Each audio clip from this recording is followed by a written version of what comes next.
Assalamualaikum rekan-rekan. Semoga rekan-rekan selalu dilindungi oleh Tuhan. Pembahasan kita kali ini cukup menarik, yaitu pengusaha sukses asal Indonesia, Bambang Mustari Sadino, atau akrab dipanggil Bob Sadino. Rekan-rekan, sebelum kita bahas lebih lanjut, saya ingin memberitahu bahwa video yang saya buat ini bertujuan untuk mengerjakan tugas kuliah saya, yaitu mata kuliah kewirausahaan. Baiklah rekan-rekan, tanpa basa-basi, mari kita lanjut.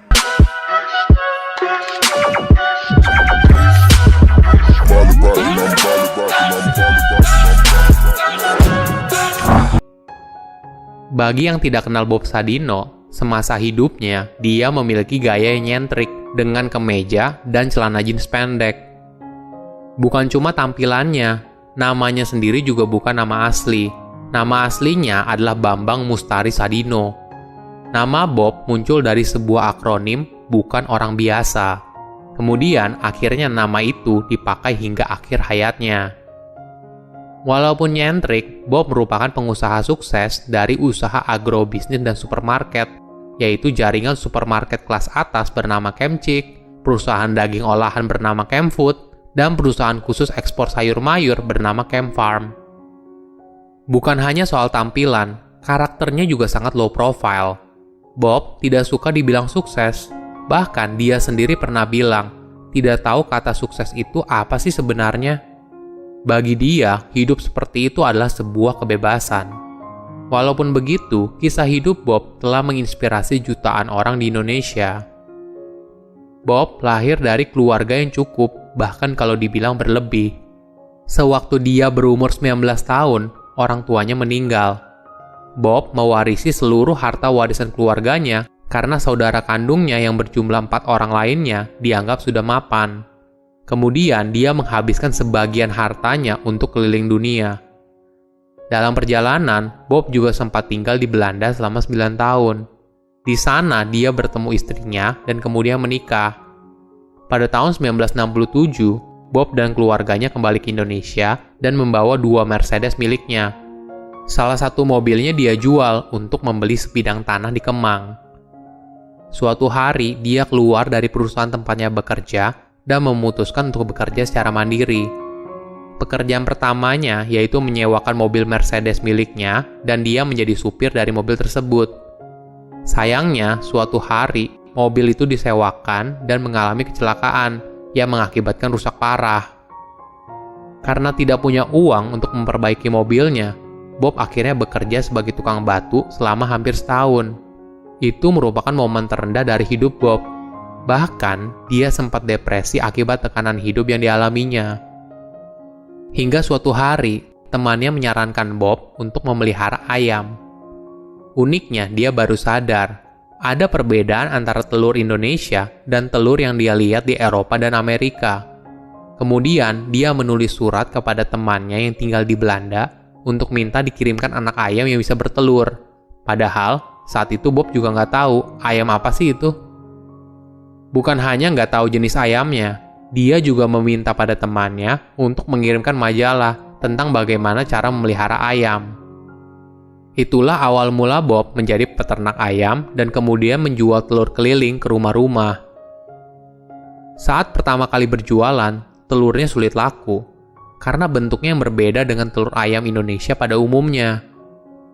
Untungnya, di daerah Bob tinggal, yaitu di Kemang, ada beberapa orang asing yang tinggal di sana.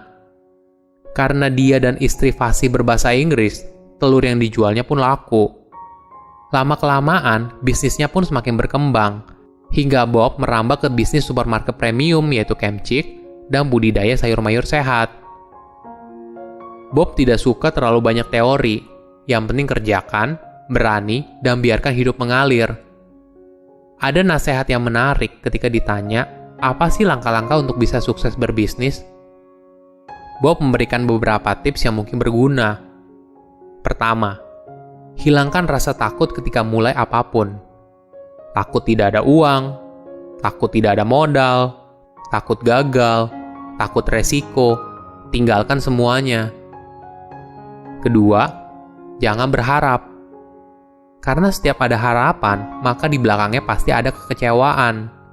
Jadi, kalau kamu berharap banyak, maka kamu akan banyak kecewa. Kalau tidak mau kecewa, ya jangan berharap. Ketiga, harus punya kemauan. Bukan hanya sekedar mau, tapi harus dijalankan bersamaan dengan tekad dan berani mengambil peluang. Keempat, harus tahan banting dan jangan cengeng. Bob kemudian memberikan contoh. Ada orang mau usaha, bilangnya nggak ada uang.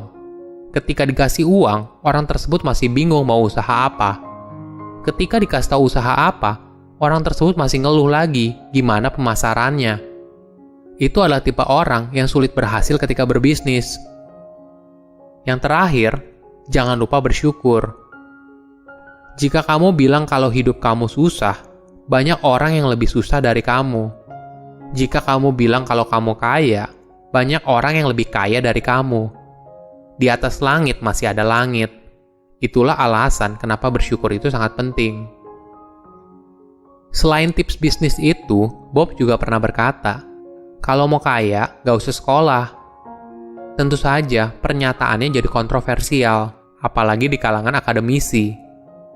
Hal ini harus dilihat lebih dalam, makna di baliknya. Ada kebijaksanaan di balik kata-kata Bob yang kontroversial. Dia membedakan orang yang sekolah tinggi dan tidak menjadi kampus dan jalanan. Di kampus, seseorang akan dididik dengan banyak teori. Tapi ketika terjun langsung ke masyarakat atau bahasa Bob adalah jalanan, orang tersebut kesulitan. Sedangkan seseorang yang tidak sekolah tinggi sulit mendapatkan pekerjaan. Maka, mau tidak mau orang tersebut pasti akan langsung terjun ke jalanan untuk berbisnis. Nah, jadi bagaimana kalau sudah terlanjur sekolah tinggi, tapi mau pindah jalur ke jalanan, alias berbisnis? Saran dari Bob adalah, kita harus tahu perbedaan antara orang pintar dan orang goblok. Orang pintar kebanyakan ide dan akhirnya tidak ada satupun yang jadi kenyataan.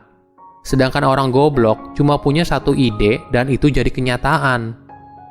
Orang pintar terlalu banyak mikir, akhirnya tidak pernah melangkah. Sedangkan orang goblok gak pernah mikir, yang penting melangkah saja. Orang pintar maunya cepat berhasil, cepat kaya, padahal semua orang tahu kalau itu gak mungkin. Orang goblok cuma punya satu harapan, hari ini bisa makan. Itulah beberapa perbedaan antara orang pintar dan orang goblok. Untuk pindah jalur, yang paling pertama dilakukan adalah buat dirimu jadi orang goblok dulu. Maksudnya apa? Kita harus bersedia melepaskan semua kepintaran dan belenggu seperti rasa takut dan harapan, kemudian langsung praktek. Bob memberikan contoh, orang berbisnis cari untung atau cari rugi. Tentu saja semua orang sepakat kalau bisnis itu cari untung.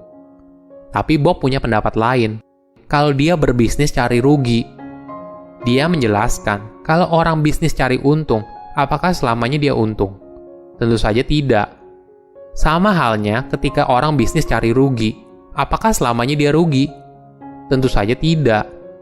Jadi, menurut Bob itu tidak ada bedanya antara orang berbisnis cari untung atau cari rugi, karena dua hal itu ya sama saja. Bagi kebanyakan orang pasti merasa aneh dari pola pikir itu, tapi ada kebijaksanaan di belakangnya. Bob berbisnis cari rugi, sehingga jika dia rugi, dia tetap semangat, dan jika untung, maka rasa syukurnya akan bertambah.